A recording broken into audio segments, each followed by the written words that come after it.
잠깐 기도하겠습니다. 하나님 아버지 감사합니다. 오늘도 우리가 주님의 존전 앞에 나와 있음을 다시 한번 믿음으로 기억하게 하여 주시고, 믿음의 주여 우리를 온전하게 하시느니 예수님만 바라보며 하나님 우리에게 이미 임하신 그 하나님 나라로 침노하여 들어갈 수 있는 이 한 시간에 예배될 수 있도록 주여 함께하여 주시옵소서. 믿고 감사드리오며 예수님의 이름으로 기도하옵나이다. 아멘. 우리 하나님의 부르심이란 찬양 함께 찬양한 이후에 말씀 나누도록 하겠습니다. 하나님의 부르심에는 후회하심이 없네. 내가 이 자리에 선 것도 주의 부르심이라.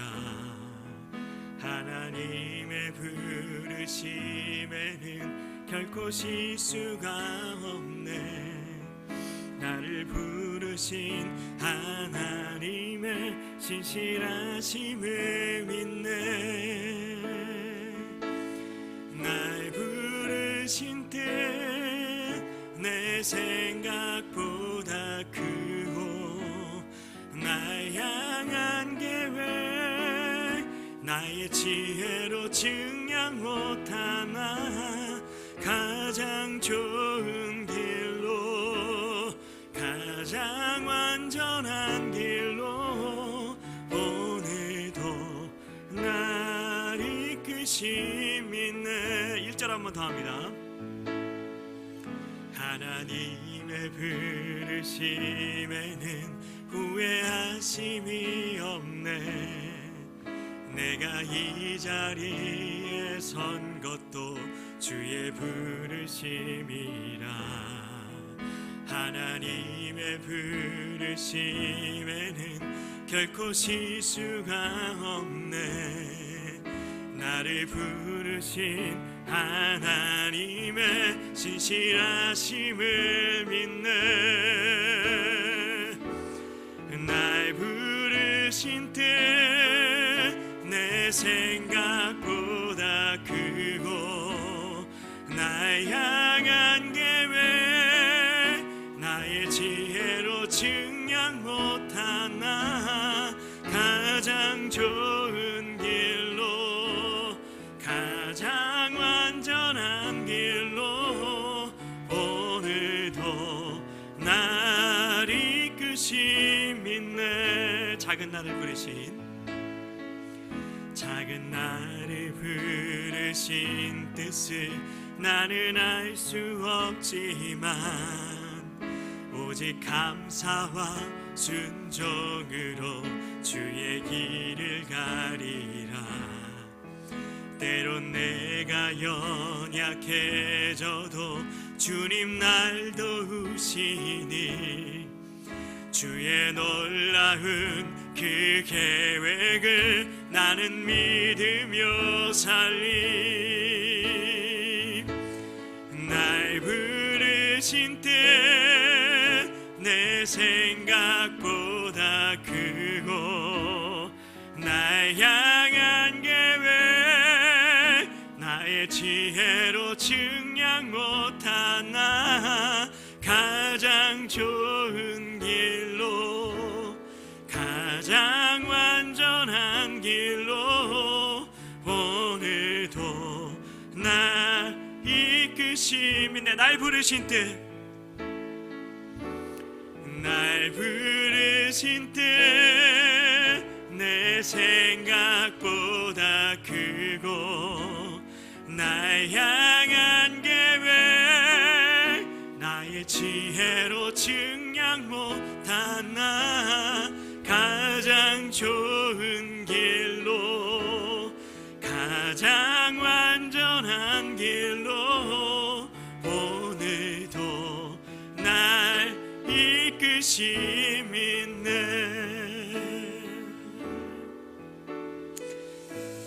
하나님 감사합니다.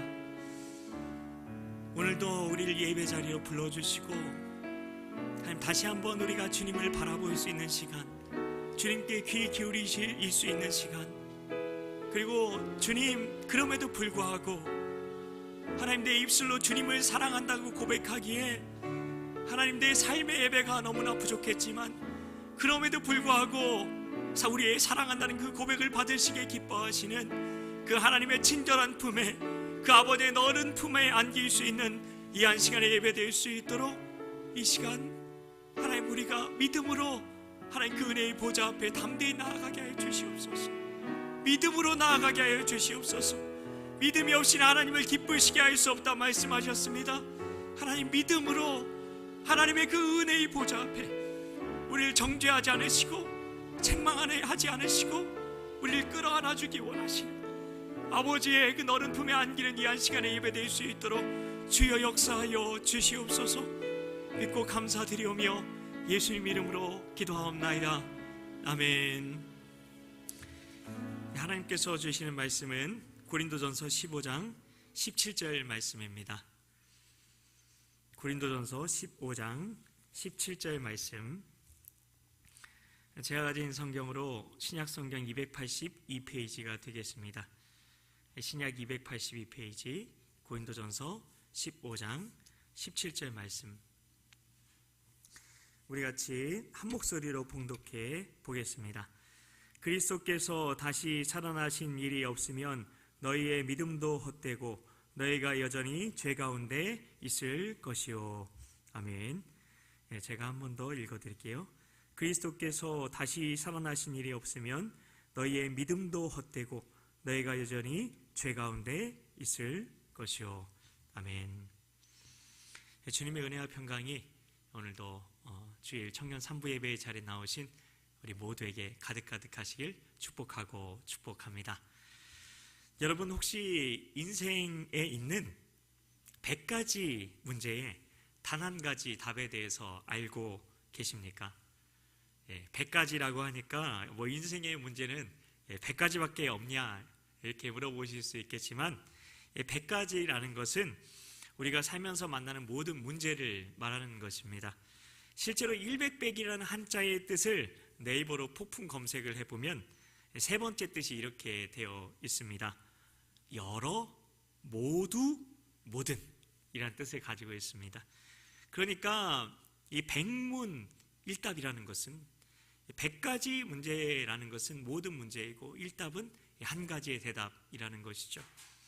모든 문제를 해결할 수 있는 단 한 가지의 열쇠, 여러분 인생을 살아가면서 만나게 되는 온갖 문제, 여러 가지 문제, 심지어 모든 문제입니다.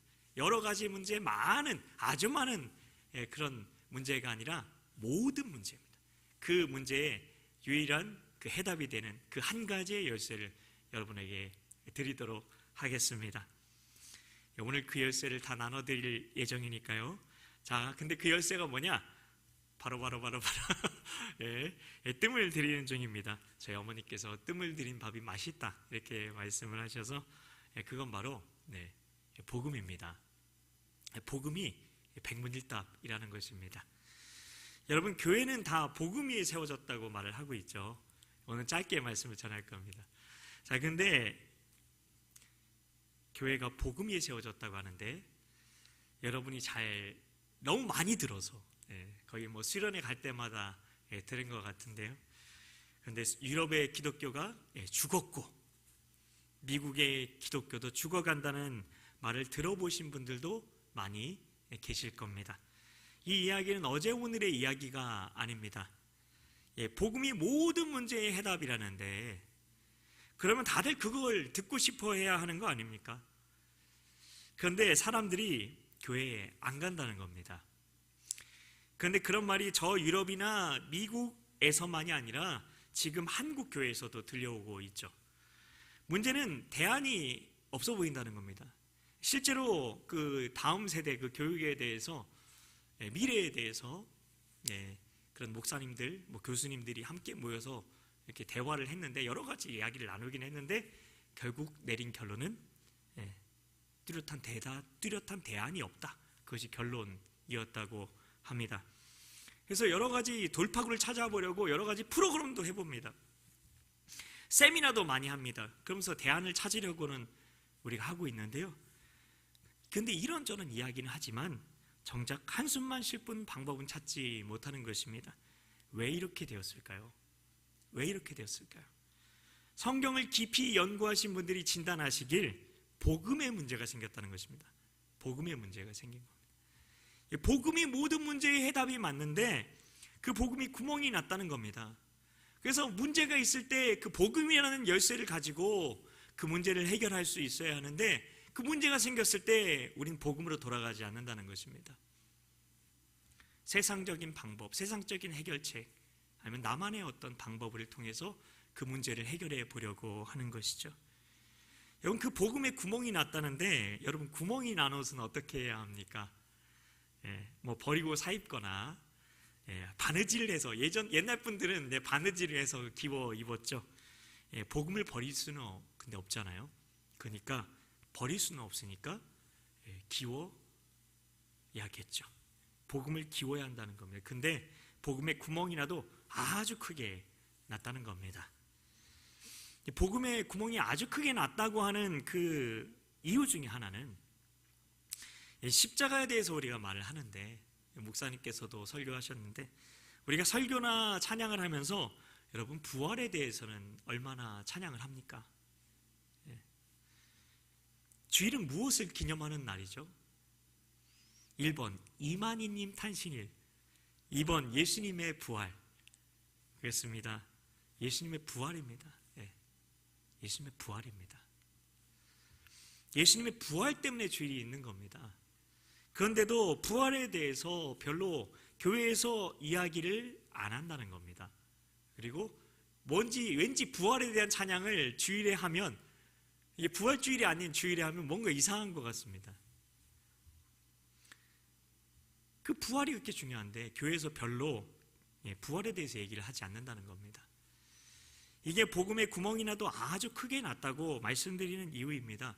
자전거에 그 바퀴, 두 바퀴의 축이 있잖아요. 그것처럼 복음에도 두 개의 축이 있는데요. 여러분, 십자가하고 뭘까요? 부활이죠. 십자가와 부활. 십자가만 능력이 아니라 부활도 능력이라는 겁니다. 부활이 얼마나 놀라운 능력을 가지고 있는 복음인데, 우린 부활에 대해서 알고 있는 것이 그저 우리도 나중에 죽었다가 다시 살아난대, 죽어도 우린 천국에 간대, 그 정도 아닙니까? 그래서 복음의 구멍이 나도 아주 크게 났다는 것입니다. 바울은 근데 부활에 대해서 무엇이라고까지 이야기하고 있습니까? 부활이 뭐 중요하긴 한데 조금 중요하다, 그렇게 얘기합니까? 아니면 부활이 없으면 네가 믿고 있는 게 있다는데 그게 다 헛거다 라고 이야기하고 있습니까? 그렇죠, 후자죠. 부활이 없으면 우리의 믿음도 헛되다고 얘기하고 있고, 정말 충격적인 건 뭐냐면 그리스도께서 다시 살아나신 일이 없으면 너희가 여전히 죄 가운데 있을 거래요. 십자가만 있으면 되는 거 아닌가? 십자가 보혈로 죄 용서받는 거니까. 근데 성경은 예수님이 다시 살아나신 일이 없으면 죄사함도 없다는 겁니다. 여러분, 부활은 역사입니다. 팩트입니다. 여러분, 부활이 없으면 기독교인들의 신앙도 다 헛것이라고 말하는데, 부활이 근데 팩트라는 것입니다. 여러분, 부활이 팩트라는 거, 부활에 증거가 있다는 거 여러분 알고 계십니까? 여러분은 부활을 무엇으로 믿고 계십니까? 그냥 믿음으로 믿고 계십니까? 그냥 믿어야지, 예수님이 부활하셨대, 그러니까 이 십자가와 부활에 대해서 그냥 믿어야지, 그렇게 생각하고 계시지 않습니까? 근데 부활이 팩트라는 사실, 그거를 여러분이 오늘 아셨으면 좋겠어요. 이것만 좀 짧게 말씀을 드리려고 하는데요. 나는 예수님의 부활을 무엇을 근거로 믿고 있나? 그냥 믿고 있다 생각하시는 분, 앞에서 나오셔서 춤을 추십시오. 아무도 춤을 안 추시는 거 보니까 부활을 그냥 덮어놓고 믿고 계신 게 아니라 근거를 가지고 믿고 계신 것 같은데요. 예수님께서 십자가에서 죽으신 것은 그 죽으신 이유가 무엇 때문이었나요? 내가 신이다 라고 말했기 때문이었습니다. 정확하게 말하면 마가복음 14장 61절에서 내가 찬송받으실 하나님의 아들 그리스도냐, 하나님의 아들 그리스도냐 라고 물으셨을 때 내가 바로 그 사람이다 말씀하셔서입니다. 양의 새끼가 양이고 사자의 새끼가 사자인 것처럼 내가 하나님의 아들이라는 말은 내가 하나님이다, 내가 신이다 라는 말이니까요. 근데 뭐 내가 신이다라는 말은 누구나 할 수 있는 거 아닌가요? 정명석 씨도 하셨죠. 자기가 신이라고. 근데 중요한 것은 그 주장을 뒷받침할 만한 근거가 있느냐는 겁니다. 만일 예수님께서 무덤에서 다시 살아난다면, 정말 다시 살아나신 것이 팩트라면, 그것이야말로 예수님이 내가 신이다, 내가 하나님의 아들이다 하신 그 말이 진짜라는 확실한 증거가 아니겠습니까? 부활이 확실하면, 부활만 확실하면 우리는 믿을 수밖에 없는 것입니다. 아니, 내 생각으로, 내 마음으로, 감정적으로 그것이 동의가 되지 않는다 할지라도 믿어야 하는 것입니다. 부활이 팩트라면요. 부활이 확실하면 이 성경 말씀 앞에서 우린 절대로 뒤돌아설 수 없는 것입니다. 예수님께로부터 절대 no turning back, 돌아설 수 없는 것입니다. 그리고 이 말씀대로 살아갈 수밖에 없는 것입니다. 우리에게 말씀하신 주님의 음성에 따라 순종하지 않을 수 없는 것입니다. 왜냐하면 그분이 살아계시니까. 누가복음이 아주 중요한데요, 누가복음을 쓴 누가는 아주 치밀한 사람이었다고 합니다. 학자들은 누가복음을 연구하고 나서 누가의 기록은 역사적으로 한치도 틀림없이 정확하다, 그렇게 결론을 내립니다. 의사이자 선교사님이셨던 누가는 부활에 대해서 취재를 하기 시작합니다. 그래서 그것과 관련된 성경이 누가복음과 사도행전이에요. 그래서 사도행전 1장 1절의 시작이 이거죠. 데오빌로여, 내가 먼저 쓴 글이 누가복음인데요. 근데 그 취재의 기록, 그 기록이 바로 누가복음이라고 말씀을 드렸는데, 일단 죽으신 게 먼저 확실해야, 예수님의 십자가가 확실해야 부활에 대해서 이야기할 수 있지 않겠습니까? 그래서 먼저 짧게 예수님의 죽음과 관련된 주장들을 살펴보겠습니다. 예수님이 죽었다고 했지만 그건 가짜로 죽은 척했다는 첫 번째 그런 주장이 있어요. 근데 잘 생각해 보세요. 로마의 군인들, 사람 죽이는데 전문가였죠. 그들은 사람이 죽어 있는 상태를 정확하게 알았습니다. 만일 죄수가 살아서 도망이라도 가게 되면 처형을 담당했던 군인들 역시 자기 목을 내놔야 했을 겁니다. 그러니 예수님의 죽음을 군인들이 철저하게 확인했겠죠. 그러니 예수님께서 죽은 척 하셨다는 주장은 거짓입니다. 자, 두 번째, 그리고 예수님께서 확실히 죽으셨다는 증거는 성경에는 예수님이 돌아가신 후에 온 땅에 어둠이 임했다고 기록을 하고 있죠. 기록하고 있잖아요. 이 기록이 근데 만약에 성경의 기록만이 아니라 예수님을 신앙이 없었던 세상의 역사가의 그 책에 그 기록이 남아 있으면 그건 십자가 사건이 진짜 있었다는 사건 아니겠습니까? 근데 탈루스란 역사가, 여러분 잘 알고 있는 탈루스란 역사가가 이때의 어둠을 기록하고 있어요. 천문학적으로 볼 때 그건 일식일 수가 없습니다. 천문학자 적적으로 볼 때 그때는 일식이 뜨는 날이 아니거든요. 세상 역사가들도 부활에 대해서 증언하고 있다는 겁니다. 이거 챗GPT 쳐보시면 걔도 동의하고 있어요. 제가 챗GPT 초반에 나왔을 때 부활에 대해서 논쟁을 해서 제가 이겼습니다. 걔가 승복을 하게 만들었는데, 근데 부활이 참일 수 있다는, 예수님이 십자가가 참이라는 것이죠. 두 번째. 그리고 어떤 사람들은 또 예수님이 죽긴 죽었대요. 근데 그 시체를 제자리에 훔쳐간 거다, 그렇게 세 번째로 주장을 하게 됐는데요. 근데 예수님의 무덤이 얼마나 안전하게 완벽하게 봉인되어 있었는지를 알면 그 주장은 거짓일 수밖에 없습니다. 예수님의 무덤은 돌로 입구가 막아져 있었잖아요. 성경에 나와 있는 거. 근데 거기까지만 나와 있어서 돌 굴려버리면 되는 거 아닌가 싶은데요. 12명이 확 와서 밀어버리면 되지 않는가? 물론 그때 가룟 유다가 죽었으니까 11명이겠죠.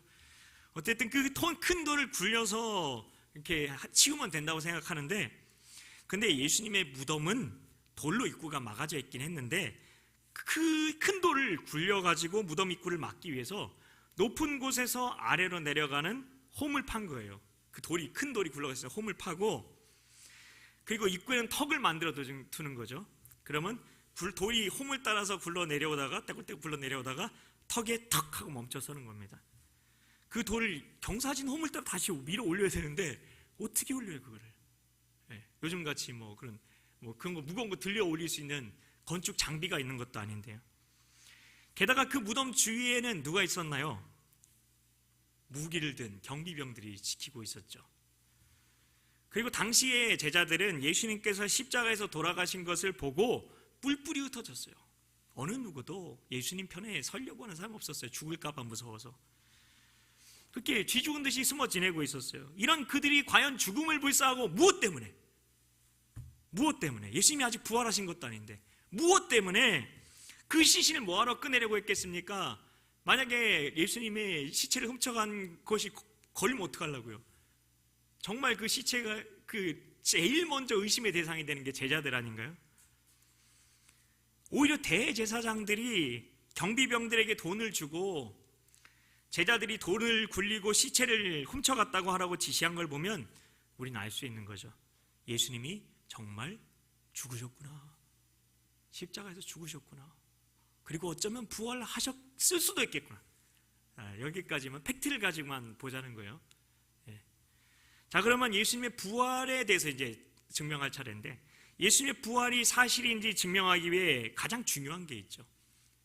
증명하려면 증인이 필요하죠. 예수님이 다시 부활하신 것을 본 사람들이 그럼 있느냐는 겁니다. 성경에는 예수님의 부활을 본 사람들의 명단이 나와 있죠. 베드로, 안드레, 야고보, 요한, 빌립, 바돌로메, 도마, 마테, 알페오의 아들 된 야고보, 시몬, 다데오, 글로바, 막달라 마리아. 이거 쉽게 외우는 방법이 있어요. 예수님의 12제자송 가룟 유다만 빼고 부르면 되거든요. 베드로와 안드레, 야고보, 요한, 빌립과 바돌로메, 도마와 마테, 알페오의 아들 되는 야고보와 시몬과 다데오와 마지막 가룟 유다만 뺄게요. 거기서 빼고 글로바, 막달라 마리아 하면 부활의 증인들 이름이 됩니다. 그리고 고린도전서 15장 5절 6절에는 이런 말씀도 있습니다. 게바에게 보이시고, 게바는 베드로예요. 다음에 12제자에게 보이셨다는 것이라. 게바는 베드로를 말합니다. 그 뒤에 그분께서 500여 형제에게 한 번에 보이셨는데, 500여 형제에게 한 번에 보이셨는데 그 중에 대다수는 지금 이때까지 남아있고, 어떤 사람들은 잠들었느니라. 잠들었다는 건 돌아가셨다는 거죠. 예수님이 부활하셔서 500명가량 되는 사람들에게 동시에 나타나셨다는 겁니다. 목격자들이 이렇게 한꺼번에 많았다는 거죠. 그래서 어떤 사람들은 이 부활에 대해서 믿을 수 없는 허위 주장이라고 얘기하기 위해 이 500명이 부활한 예수님을 한 번에 집단적으로 봤다는데, 그건 집단적으로 환각 상태에 빠진 거다, 이렇게 이야기를 한답니다. 근데 여러분, 환각의 특징이 뭔가요? 여러 명이 같은 것을 동시에 볼 수가 없습니다. 환각에 빠지면. 환각이 보이려면 어떻게 돼야 될까요? 생각이 멍하니 풀려 있어야 합니다. 그리고 그 원인은 대부분 마약이나 영양실조입니다. 제자들이 마약하거나 영양실조에 걸렸을까요? 만약 그렇다고 해도 그럼 빈 무덤은 어떻게 설명합니까? 무덤은 누가 비운 거예요? 제자들이 본 게 착각이라면 무덤은 누가 비웠죠? 영양실조나 마약을 한 제자들이 무덤을 비울 수 있었을까요? 정말 제자들이 환각을 본 거라면 무덤에 시신이 있어야 하는 거 아닙니까? 군인들이 치웠겠어요? 제사장들이 치웠겠어요? 이제 부활이 가짜란 주장에 대해서는 충분히 반박을 한 것 같은데요. 그러면 부활이 진짜라고 말하는 사람들의 말을 들어보아야 할 겁니다. 제자들은 예수님이 부활하셔서 자신들에게 나타났다고 증언했습니다. 근데 그 증언이 사실이려면 그들의 행동을 보면 알 수가 있죠. 그들이 원래 어떤 사람이었죠? 예수님이 십자가에 달려 돌아가셨을 때 죽음이 두려워서 모두 십자가 앞에서 도망을 갔던 이들이었습니다. 그러나 그들은 예수님이 부활하셨다고 증언하면서부터 어떻게 변화되었습니까? 순교까지도 기꺼이 감당하는 사람들이 된 겁니다. 그들은 카타콤이라는 지하 무덤 속에서 죽을 수도 있는데 예배드리고 그곳에서 죽어갔습니다. 콜로세움이라는 원형 경기장에서 사자밥이 되면서도, 불에 타 죽으면서도 예수님이 다시 살아나신 하나님의 아들이라고 증거했습니다. 예수님의 부활을 이렇게까지 증언했다는 것입니다. 부활에는 이런 객관적인 증거가 있다는 것입니다. 객관적인 증거입니다. 팩트입니다. 이 부활의 증거를 통해 우리는 예수님을 진짜 살아계신 하나님의 아들로 믿을 수밖에 없다는 것입니다. 요한복음 2장 22절입니다. 죽은 자 가운데서 살아나신 후에야 제자들이 이 말씀하신 것을 기억하고 성경과 예수의 하신 말씀을 믿었더라. 제자들도 예수님의 부활을 통해 성경 말씀이 믿어진 거고, 부활을 통해 믿어진 그 말씀에 자신의 인생을 걸 수 있었던 겁니다. 이 부활이란 증거를 통해서 부활하신 하나님의 아들 예수님을 나의 주 나의 하나님으로 고백하시고 그분의 말씀대로 살기로 다짐하고 결단하는 것이 바로 신앙입니다. 이 부활이란 확실한 팩트를 통해서 예수님을 나의 주 나의 하나님으로 고백하게 되시는 여러분 되시길 예수님의 이름으로 축복하고 축복합니다. 우리 하나님의 부르심 한 번 더 찬양하고 짧게 한 번만 기도하고 철로역정 영화 보도록 하겠습니다. 네, 하나님의 부르심에는 함께 찬양하겠습니다.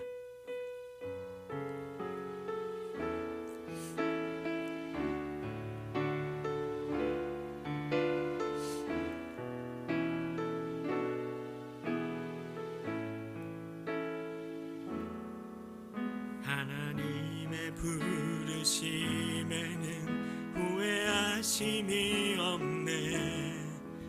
내가 이 자리에 선 것도 주의 부르심이라. 하나님의 부르심에는 결코 실수가 없네. 나를 부르신 하나님의 신실하심을 믿네. 날 부르신 뜻 내 생각보다 크고, 날 향한 계획 나의 지혜로 측량 못하나 가장 좋은 길로, 가장 완전한 길로 오늘도 날 이끄시 믿네. 작은 나를 부르신 뜻을 나는 알 수 없지만 오직 감사와 순종으로 주의 길을 가리라. 때론 내가 연약해져도 주님 날 도우시니 주의 놀라운 그 계획을 나는 믿으며 살리. 날 부르신 뜻 내 생각보다 크고, 날 향한 계획 나의 지혜로 측량 못하나 가장 좋은 길로, 가장 완전한 길로 오늘도 날 이끄심이 내 날 부르신 뜻, 날 부르신 뜻 내 생각보다 크고, 날 향한 계획 나의 지혜로 측량 못하나 가장 좋은 길로, 가장 완전한 길로 오늘도 날 이끄시 믿네. 이 시간에 우리 같이 주님의 이름 한번 간절히 우리 부르시면서 하나님께서 나에게 감동 주시는 대로 우리 기도하면서 나아가도록 하겠습니다. 우리 같이 이 시간 주님의 이름 한번 간절히 부르짖고 간구하며 나가겠습니다. 주여, 하나님 아버지 감사합니다. 오 하나님 아버지 감사합니다. 하나님 이곳 가운데 하나님 나라로 하나님 아버지 임재하여 주신 줄 믿습니다. 하나님 우리가 그 나라로 침례에 들어가기 원합니다. 하나님 우리가 예수님이 하나님의 아들이라는 하나님의 증거, 하나님 이 부활의 하나님 열쇠, 하나님 이 부활의 복음 하나님 우리가 들고 하나님의 내 보좌 앞으로 나가게 하여 주시옵소서. 주여, 주여, 예수님은 부활하셨습니다. 예수님은 살아계신 하나님의 아들이십니다. 예수님이 나의 주 나의 하나님 힘이 되십니다. 주님 감사합니다. 하나님의 믿음으로 나가게 하여 주시옵소서. 예수님 감사합니다. 예수님의 부활을 바라보게 하여 주시옵소서. 예수님의 부활을 의지하게 하여 주시옵소서. 주여 주여 하나님 감사합니다. 주님 감사합니다. 예수님은 그냥 사람이 아니라 하나님 그냥 단순히 그런 성인이 아니라 살아계신 하나님의 아들, 유일하신 하나님의 아들 예수님이 구원자, 예수님이 메시아, 예수님이 그리스도, 예수님이 나의 주, 예수님이 나의 하나님, 예수님이 살아계신 유일한 하나님의 아들이심을 믿습니다. 주여 그 믿음으로 나가게 하여 주시옵소서. 하나님 이 시간 그 믿음으로 나아갑니다. 주여 이 시간 성령으로 충만하게 하여 주셔서 하나님 이 시간 말씀이 믿어지게 하여 주셔서 말씀이 풀려지게 하여 주셔서 하나님 그 부활의 증거를 하나님 이 시간 우리 심령 가운데에 하나님 더욱더 확증시켜 주시옵소서. 주님 감사합니다. 주님 감사합니다. 하나님 감사합니다. 주님 감사합니다. 하나님 아버지, 우리가 예수님을 믿고 있다면 무엇을 근거로, 어떤 말씀은 근거로 예수님을 믿고 있었는지 돌아보게 하여 주시옵소서. 예수님께서는 부활을 통해 예수님을 나의 주 나의 하나님으로 고백할 수 있다고 말씀하셨습니다. 우리가 그 부활의 증거를 통해서, 그 팩트를 통해서, 그 역사를 통해서, 그 사실을 통해서 예수님을 나의 주 나의 하나님으로 분명하게 고백하게 되는 우리 모두가 되게 하여 주시옵소서.